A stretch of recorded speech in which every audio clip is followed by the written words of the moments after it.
municípios brasileiros vão descumprir a lei que determina o fim dos lixões até agosto de 2014. O Brasil gastou mais de R$1 trilhão nos últimos 5 anos com pagamento de juros da dívida pública, como mostram dados do Banco Central. No ano passado, União, estados e municípios destinaram 91 bilhões do seu orçamento para a dívida. O Plano Nacional de Educação deveria ter entrado em vigor em 2011, como manda a Constituição. Mas somente agora, em 2014, ele foi aprovado pelos deputados e senadores. Tiago, tá com aquela sensação de abandono? Parece que os candidatos que elegemos e esses aí do rádio nem são as mesmas pessoas, não é? E parece que o que é prioridade para eles não resolve os nossos problemas, não é mesmo? Mas se eles foram eleitos com o nosso voto, por que fica essa sensação de que eles não nos representam?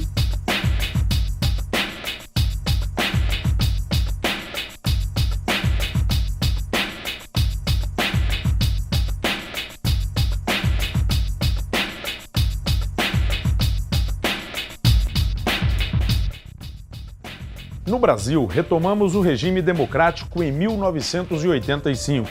No nosso modelo de democracia, todos votam e a maioria decide quais serão os nossos governantes e legisladores. É uma democracia representativa. Trocando em miúdos, quer dizer que a maioria decide quais serão os nossos representantes. Reconhecemos muitos avanços da democracia nos últimos anos, mas é preciso seguir em frente. Para além da democracia representativa, é preciso avançar na democracia participativa, como forma de ampliar os canais de participação do povo na vida política. Se conscientizar o que é democracia. Deveria ser mais aberto ao público, sem saber cobrar os seus direitos. Usufruir dessa democracia, né? Quando a democracia se consolidou, ela estimulou o direito à identidade individual e coletiva das culturas, deu voz política aos povos indígenas, às comunidades campesinas, ribeirinhas e quilombolas, despertando o sentido de cidadania entre as minorias e aflorando no país as marcas da diversidade, até então adormecida.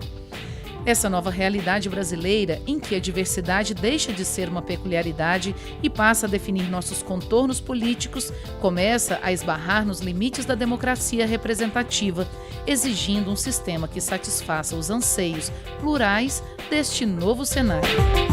Agora, muitos políticos têm se fechado numa dinâmica particular em que o poder econômico desvirtua o processo eleitoral, fragilizando a democracia. Veja só esse exemplo. Nas eleições de 2010, o candidato a governador que venceu em um determinado estado teve mais ou menos 940 mil votos. Segundo cálculos divulgados pelo portal Transparência Brasil, para conquistar cada um desses votos, ele precisou desembolsar R$ 19,96 por voto. Quer dizer que ele gastou mais de 18 milhões de reais para ser eleito. Certamente uma pessoa não está disposta a investir tanto dinheiro numa campanha. Até mesmo porque, se somarmos todos os salários que ele receberá ao longo dos 4 anos, a conta fica longe de fechar. Para ter alguma chance de se eleger, os candidatos precisam do apoio financeiro de empresários. Geralmente, a maioria dos candidatos recebe financiamento de empresas. Mas os grandes grupos financiam determinados candidatos que depois vão defendê-los, né? Nessa relação, o que prevalece é o valor financeiro e não o valor democrático. A relação entre o dinheiro privado e o poder público é um ambiente propício para a corrupção.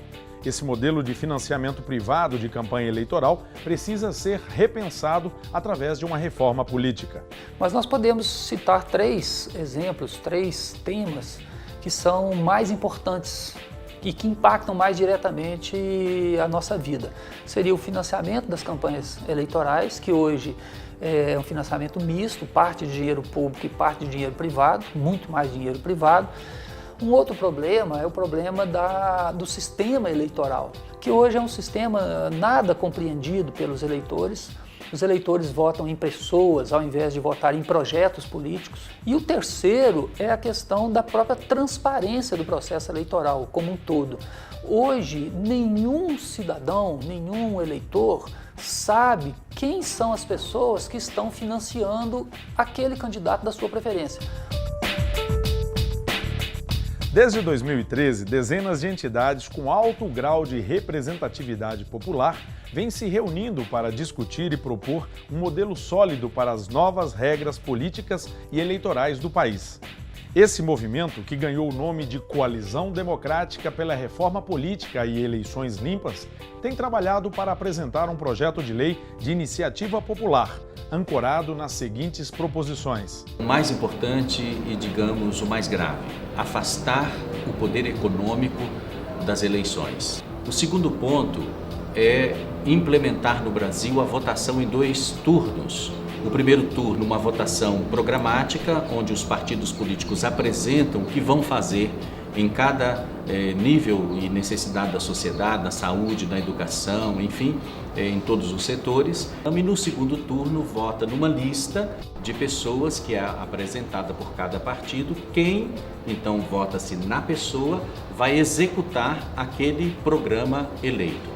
O terceiro ponto é nós aumentarmos as mulheres como nossas governantes, porque nós temos hoje 43% de mulheres eleitoras e apenas 9% de mulheres nos cargos eletivos. Portanto, para cada homem nas funções ou como candidato às funções públicas, nós queremos também uma mulher. Então, o quarto e último ponto é a regulamentação do artigo 14 da Constituição Brasileira, que prevê o referendo, o plebiscito popular e o projeto de lei de iniciativa popular para que as exigências para esses dispositivos sejam menores e assim o povo possa participar mais e melhor das principais decisões do país.